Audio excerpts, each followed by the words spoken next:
सखी घेरे बाबा दरिया चलब कैसे। सखी घेरे बाबा दरिया चलब कैसे।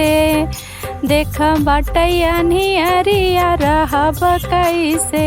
सखी बाटैया नियरिया रहब कैसे।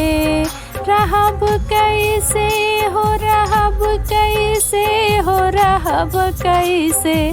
सखी घेरे बाबा दरिया चलब कैसे। सखी बाटैया नियरिया रहब कैसे।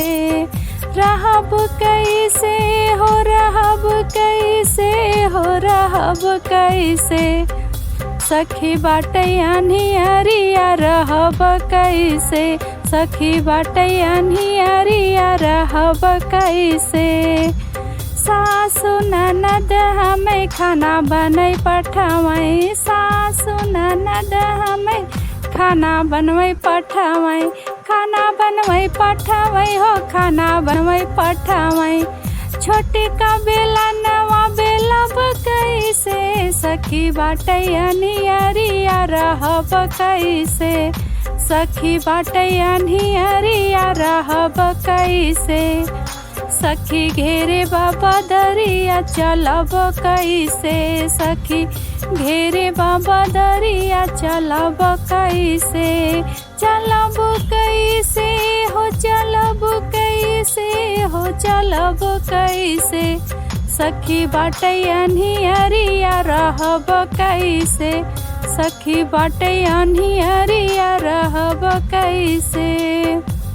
सासु ननद हमें पानी भरै पठावै। सासु ननद हमें पानी भरै पठावै। पानी भरै पठावै हो पानी भरै पठावै।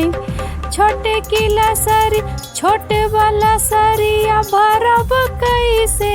सखी छोट वाला सरिया भरब कैसे। सखी घेरे बाबा दरिया चलब कैसे। सखी घेरे बाबा दरिया चलैसे।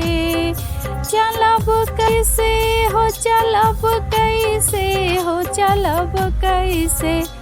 सखी बाटैया नियरिया रहब कैसे। सखी बाटैया नियरिया रहब कैसे। सासु ननद हमें सेज सोवै पठावै। सासु ननद हमें सेज सोवै पठावै। सेज सोवै पठावै हो सेज सोवै पठावै। पीवा छाए बबी देसवा सौब कैसे। सखी पीवा छाए बबी देसवा सौब कैसे। सखी रात नियरिया रहब कैसे। सटैया नियरिया सौब कैसे। देख बाटैया नियरिया रहब कैसे। सखी घेरे बाबा दरिया चलब कैसे। सखी घेरे बाबा दरिया चलब कैसे। चलब कैसे हो चलब कैसे हो चलब कैसे। सखी घेरे बाबा दरिया चलब कैसे। देख बाटैया नियरिया रहब कैसे। सखी बाटैया